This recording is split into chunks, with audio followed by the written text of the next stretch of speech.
प्रिय विद्यार्थियों, राजकीय महाविद्यालय करौली की ऑनलाइन क्लासों में मैं मनमोहन मीना आप सभी का स्वागत एवं अभिनंदन करता हूं। बीए पार्ट सेकंड ज्योग्राफी के सेकंड पेपर राजस्थान के भूगोल के अंतर्गत हम पिछले अध्यायों में राजस्थान के उद्योगों की चर्चा कर रहे थे। उनमें से सीमेंट उद्योग, चीनी उद्योग तथा सूती कपड़ा उद्योग की चर्चा हम पिछले अध्याय में कर चुके हैं। आज हम खनिज आधारित संगमरमर उद्योग की चर्चा करेंगे कि राजस्थान में संगमरमर उद्योग का क्या इतिहास रहा है और वर्तमान में उसकी क्या संभावना है और खनिज के सामने क्या समस्या आ रही है, इसकी चर्चा जो है हम आज करेंगे। राजस्थान खनिजों की दृष्टि से एक संपन्न राज्य है, किंतु सर्वेक्षण की कमी, तकनीकी ज्ञान की कमी, पूंजी की कमी तथा परिवहन की कमी के कारण खनिजों के विद्रोहन का काम कम हुआ है। फिर भी वर्तमान दशक के अंतर्गत खनिजों के विकास की दृष्टि से बहुत काम हुआ है। सन 2020 मार्च अप्रैल में राजस्थान के सीमांत जिले बाड़मेर तथा सांचौर क्षेत्र में लिग्नाइट एवं गैस के अकूत भंडार मिले हैं। भूगर्भ में कोलवेट, मीथेन, सीबीएम गैस का इतना विशाल भंडार पाया गया है कि राज्य की शहरी जनसंख्या की 360 वर्ष तक लगातार घरेलू गैस की आपूर्ति की जा सकती है। साथ ही 3500 मेगावाट विद्युत का भी उत्पादन किया जा रहा है। राज्य में अरावली पहाड़ियों के पूर्व में स्थित विंध्याचल चट्टानों में भी प्राकृतिक गैस मिलने के संकेत हैं। इसके अलावा स्टील ग्रेड चूना पत्थर, जिप्सम, तांबा, नमक, सीसा, जस्ता, टंगस्टन, संगमरमर, सैंडस्टोन, ग्रेनाइट आदि के विपुल भंडार पाए जाते हैं। इन खनिजों पर आधारित कई उद्योग राजस्थान में पनपे हैं। उनमें से एक प्रमुख उद्योग है संगमरमर उद्योग, जिसकी चर्चा हम आज करने जा रहे हैं, मार्बल इंडस्ट्रीज की। तो राजस्थान में संगमरमर उद्योग की क्या स्थिति है और इसका क्या इतिहास रहा है, क्या संभावना है, इसकी चर्चा हम करते हैं। राजस्थान का संगमरमर उद्योग सदियों पुराना एवं विश्वविख्यात है। ताजमहल की सुंदरता को देख विश्व के सबसे महत्वपूर्ण एवं शक्ति संपन्न धनाढ़ राष्ट्र के राष्ट्रपति बिल क्लिंटन भी आश्चर्यचकित हुए बिना नहीं रह सके।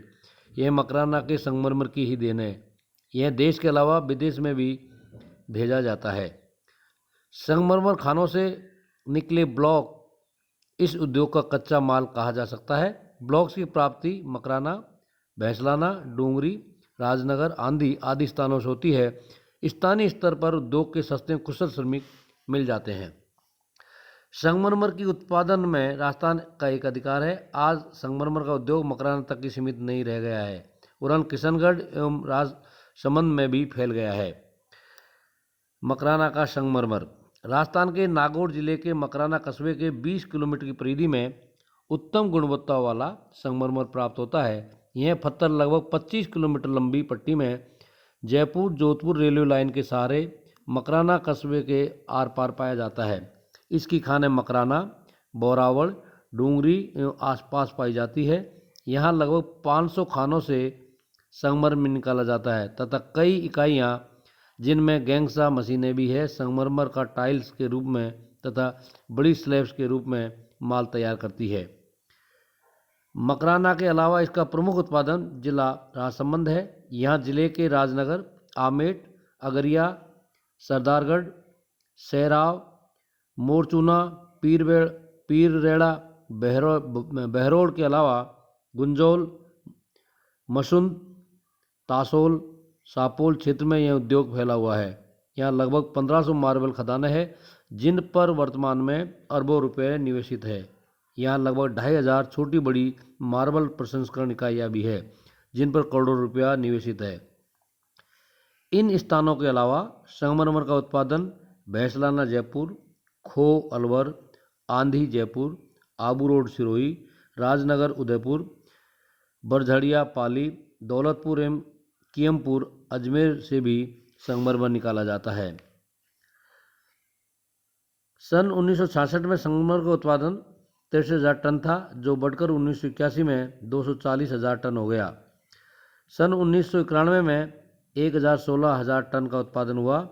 पॉलिश स्टोन का वार्षिक उत्पादन 2.5 लाख वर्ग मीटर हुआ है। संगमरमर का उत्पादन सन 2014 में 13,208 टन हुआ था।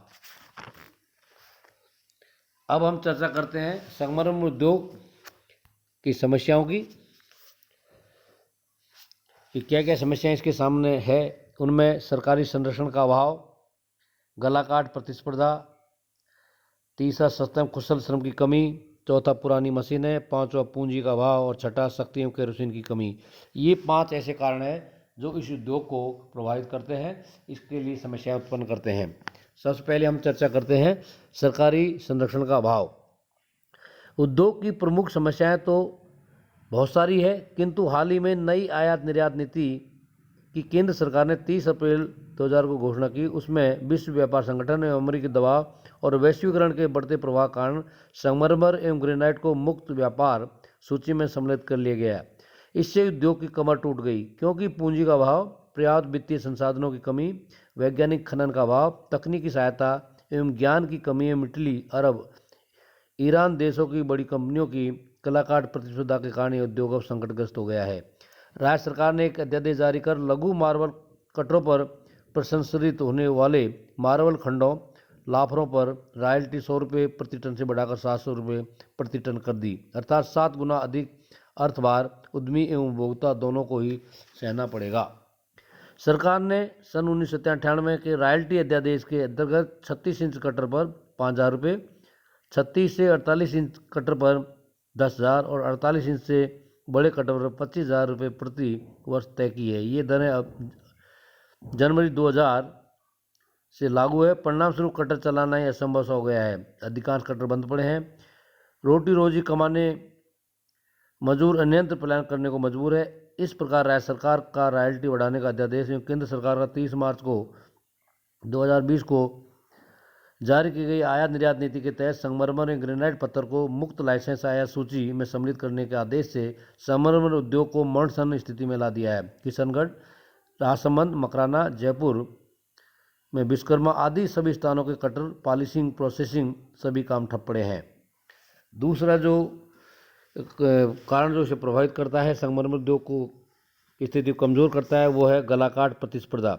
मुक्त लाइसेंस आयात निर्यात नीति के कारण राजस्थान के संगमरमर को इटली, अरब, ईरान आदि देशों की बहुराष्ट्रीय कंपनियों से प्रतिस्पर्धा करनी पड़ती है। परिणाम स्वरूप उन कंपनियों के सामने टिक पाना बहुत कठिन होगा। अतः सरकार को इस ओर ध्यान देकर उद्योग को बचाने के लिए रियायतें बढ़ानी चाहिए। तीसरा जो कारण है वो है सस्ता एवं कुशल श्रम की कमी। संगमरमर उद्योग के अंदर 2 लाख श्रमिकों से भी अधिक काम कर रहे हैं। बिचौलियों की भी इस समय बनाई है। श्रमिक काम कम करते हैं और मजदूरी अधिक मांगते हैं, फलते लागत बढ़ जाती है। अतः सस्ते एवं कुशल श्रम की समस्या है। चौथा कारण है पुरानी मशीनें। पूर्व में कटिंग एवं पॉलिशिंग के लिए रूढ़िवादी मशीनें थी, किंतु इटली की गैंगसा मशीन आने से और मकराना के रूपराम द्वारा देशी कम कीमत की मशीन बनाने से उद्योग में नई चमक आई थी, किंतु ये मशीनें भी अब वर्तमान समय में अन्य देशों की बहुआरी मशीनों के सामने फीकी पड़ गई है। प्रसंस्करण, कटाई, पॉलिशिंग आदि के लिए नई मशीनों की आवश्यकता है ताकि उद्योग विकास के पथ पर अग्रसर हो सके, जिसके लिए केंद्र सरकार और राज्य सरकार की पॉलिसी संगमरमर उद्योग के हित के लिए होनी चाहिए, जिससे उद्योग विकास की ओर अग्रसर हो सके। पूंजी का अभाव। खान से माल खरीदने, कटिंग करवाने, प्रसंस्करण करवाने, पॉलिश कराने, विपणन, बढ़ी हुई रॉयल्टी चुकाने, श्रमिकों एवं आधारभूत ढांचा विकसित करने, कार्यशील पूंजी लगाने आदि के लिए पूंजी की आवश्यकता पड़ती है। इस कार्य में अधिकांशतः श्रमिक, मध्यम पूंजी वाले लघु उद्यमी अधिक कार्यशील है। उन्हें पूंजी की कमी बार बार अखरती रहती है। यद्यपि रिको, उद्योग विकास आदि संस्थाएं अब पूंजी निवेश, ऋण, अनुदान आदि के लिए आगे आ रही है, फिर भी पूंजी का अभाव एक समस्या इस उद्योग के लिए बना हुआ है। पांचवा जो कारण है जो उद्योग के लिए समस्या है वो है शक्ति एवं केरोसिन की कमी। मार्बल कटिंग, पॉलिशिंग आदि के लिए मशीनें विद्युत द्वारा संचालित होती है। बिजली की राज्य में आपूर्ति बहुत गड़बड़ाई हुई है। उद्योगों पर कभी बिजली कटौती 100% होती है तो कभी 50% होती है। फलतः मशीनें लगातार नहीं चल पाती, लागत अधिक आती है, अतः उद्योग प्रतिस्पर्धा में टिक नहीं पाता है। इस प्रकार कटिंग के लिए केरोसिन का प्रयोग भी होता है, उसका कोई औद्योगिक कोटा निर्धारित नहीं है, इसलिए ऊंची दरों पर ब्लैक में केरोसिन लेकर काम चलाना पड़ता है। परिणाम स्वरूप लागत कीमत बढ़ जाती है। गलाकाट प्रतिस्पर्धा में राज्य का मार्बल टिक नहीं पाएगा। अतः उद्योग के लिए केरोसिन का कोटा निर्धारित किया जाए। तो इस तरह की जो ये समस्याएं हैं इस उद्योग के लिए, सरकारी संरक्षण का अभाव, गलाकाट प्रतिस्पर्धा, सस्ता एवं कुशल श्रम की कमी, पुरानी मशीनें, पूंजी का अभाव, शक्ति एवं केरोसिन कमी आदि को दुरुस्त कर राज्य सरकार इसको आगे बढ़ाएं, इनकी मदद करें, तो ही ये उद्योग भविष्य में आगे बढ़ पाएगा।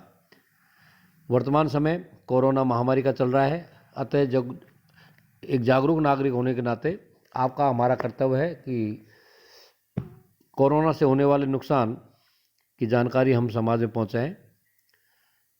बाहर जाने पर हमेशा मुंह पर मास्क लगाएं। बाहर से घर आने पर सैनिटाइजर से हाथ साफ करें। पानी से बार बार हाथ धोते रहें। 2 गज की दूरी का पालन करें। भीड़ भाड़ वाले इलाकों में जाने से बचें और बहुत आवश्यकता होने पर ही भीड़ भाड़ वाले इलाकों में जाएं। धन्यवाद।